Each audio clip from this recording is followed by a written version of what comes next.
નમસ્કાર મિત્રો, સ્વાગત છે તમારું અમારી YouTube ચેનલ સરકારી સહાયમાં। મિત્રો, આજના વિડીયોમાં ખેડૂતો માટે એવા અગત્યના જે ખાતર માટેના નવા નિયમો છે તેના વિશે આપણે ચર્ચા કરીશું। અહીં જે કૃષિ ખેડૂત કલ્યાણ અને સહકાર વિભાગ છે તેના દ્વારા એક નવો ઠરાવ છે તે જાહેર કરવામાં આવેલો છે। તો શું ઠરાવમાં ઠરાવેલ છે તે તમામ માહિતી આજના વિડીયોમાં આપણે મેળવી લઈએ। તે પહેલા વિડીયો ગમે તો લાઈક અને શેર કરી દેજો, ચેનલમાં નવા હોય તો ચેનલને સબસ્ક્રાઇબ કરી દેજો। તો ચાલો મિત્રો વિડીયોની શરૂઆત કરીએ। તો મિત્રો આજે ઠરાવ છે તે જે ગુજરાત સરકારનું કૃષિ ખેડૂત કલ્યાણ અને સહકાર વિભાગ છે તેના દ્વારા 4/6/2026 ના રોજ આ ઠરાવ બહાર પાડવામાં આવેલું છે। રાજ્યમાં જે નેશનલ ફર્ટિલાઇઝર સેલ્સ ફ્રેમવર્કનું અમલીકરણ કરવા બાબતનો કંઈક ઠરાવ બહાર પાડવામાં આવેલું છે। તો આપણે વિગતવાર માહિતી મેળવીએ તો કે રાજ્યમાં ખેડૂતોને સબસિડાઇઝ રાસાયણિક ખાતરના વિતરણ માટે ભારત સરકાર શ્રીના ઇન્ટિગ્રેટેડ ફર્ટિલાઇઝર મેનેજમેન્ટ સિસ્ટમ છે તેના મારફતે પોઈન્ટ ઓફ સેલ મશીન દ્વારા આધાર કાર્ડ ઓથેન્ટિકેશન કરી અને વિતરણ કરવાની કાર્ય પદ્ધતિ છે તે હાલ અત્યારે અમલમાં મૂકવામાં આવેલી છે।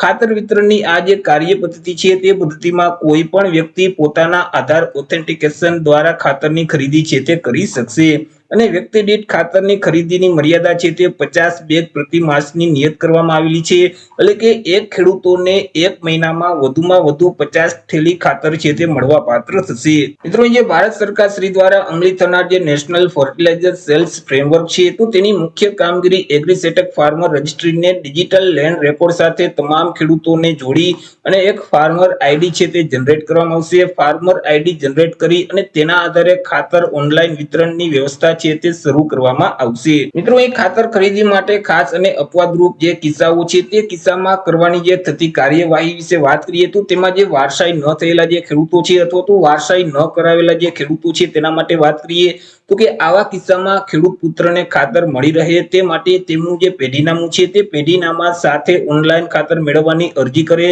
ત્યારે મિત્રો મામલેદાર દ્વારા નિયુક્ત કરવામાં આવે તેવા તલાટી સમકક્ષ અથવા તો તેનાથી ઉપરી કક્ષાના જે અધિકારી અથવા તો કર્મચારીઓ છે તેના દ્વારા ખરાઈ કરવામાં આવે અને તે આધારે ખાતરની ખરીદી થાય તેવો સિસ્ટમમાં એક ઓપ્શન છે તે ઉપલબ્ધ કરવામાં આવશે।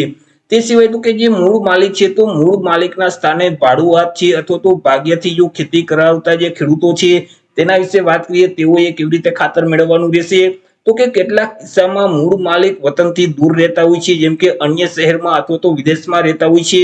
તો ત્યારે મિત્રો જમીન છે તે ભાડુઆત અથવા તો ભાગ્ય દ્વારા ખેતી કરવામાં આવતી હોય છે। તો આવા કિસ્સામાં જમીન વાવતા જે ભાડુઆત અથવા તો ભાગ્ય છે તેમની મિત્રો ખેડૂત તરીકે 7/12 અથવા તો 8 માં નોંધણી ન હોય તો આવા કિસ્સામાં ભાડુઆત અથવા તો ભાગ્યને ખાતર મળી રહે તે માટે જે મૂળ માલિક છે તો તેના દ્વારા ઓનલાઈન સિસ્ટમમાં પોતાના લેન્ડ રેકોર્ડ મુજબની જમીન માટે જે ભાડુઆત અથવા તો ભાગ્ય છે તો તે ખાતરની ખરીદી કરી શકે તે માટે ખાતર ખરીદવા ઓનલાઈન ઓથોરાઇઝ છે તે કરવાના રહેશે અને તેના માટે સિસ્ટમમાં જરૂરી ઓપ્શન છે તે ઉપલબ્ધ કરવામાં આવશે।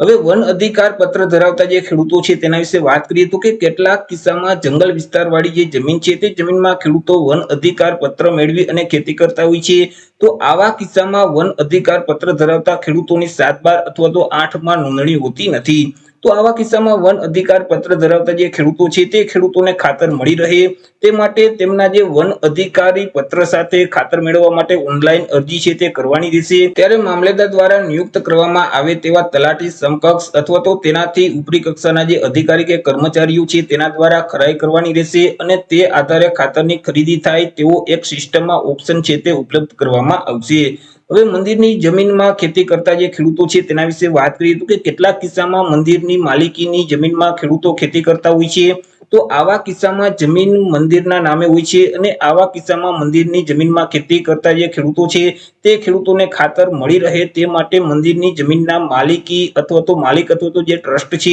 તેના દ્વારા ઓનલાઈન સિસ્ટમમાં પોતાના લેન્ડ રેકોર્ડ મુજબની જમીન છે તે જમીન માટે જે તે ખેડૂત કે વ્યક્તિને ખાતર ખરીદવા માટે ઓનલાઈન ઓથોરાઇઝ છે તે કરવાના રહેશે અને તેના આધારે ખેડૂત ખાતરની ખરીદી કરી શકે તેવો પણ એક સિસ્ટમમાં ઓપ્શન છે તે ઉપલબ્ધ કરવામાં આવશે।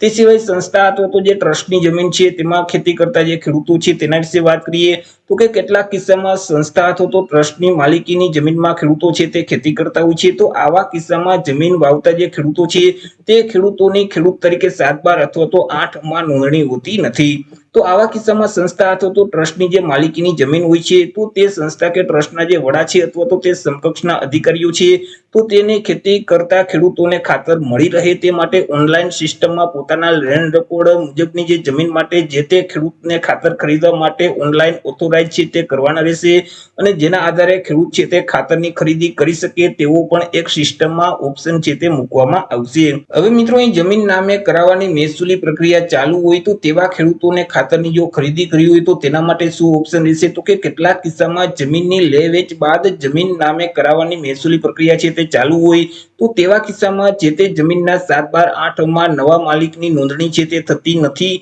તો આવા કિસ્સામાં નવા માલિકે જો ખાતરની ખરીદી કરવાની હોય છે તો ત્યારે મિત્રો મૂળ માલિક છે તો તેના દ્વારા ઓનલાઈન સિસ્ટમમાં પોતાના લેન્ડ રેકોર્ડ મુજબની જે જમીન છે તે જમીન માટેના નવા માલિકને ખાતર ખરીદવા માટે ઓનલાઈન ઓથોરાઇઝ છે તે કરવાના રહેશે અને તેવો એક સિસ્ટમમાં ઓપ્શન છે તે ઉપલબ્ધ કરવામાં આવશે। તે સિવાય મિત્રો અહીં રાજસ્વ પટ્ટા ધારકો છે એટલે કે નદી ડેમની જે જમીન છે તેમાં વાવેતર કરતા ખેડૂતો છે તો તેના વિશે વાત કરીએ તો કે કેટલાક કિસ્સામાં રાજસ્વ પટ્ટા એટલે કે નદી ડેમની જે જમીન છે તો તેના પર સરકારશ્રી દ્વારા ખેડૂતોને અમુક સિઝન પૂરતી જમીન વાવેતર કરવા માટે ભાડે પટ્ટે છે તે આપવામાં આવતી હોય છે। તો આવા કિસ્સામાં જે તે ખેડૂતની રાજસ્વ જમીનમાં 7/8 ખેડૂત તરીકે નોંધણી હોતી નથી જેથી કરી આવા કિસ્સામાં જે તે ભાડા પટ્ટે જે જમીન આપવામાં આવેલી હોય છે તો તે ખેડૂતોને ભાડા પટ્ટાની મંજૂરીનો પત્ર છે તે પત્ર સાથે ઓનલાઈન અરજી છે તે કરવાની રહેશે અને તેને મામલેદાર દ્વારા ઓથોરાઇઝ છે તે કરવાના રહેશે તે અંગે પણ એક સિસ્ટમમાં ઓપ્શન છે તે ઉપલબ્ધ કરવામાં આવશે।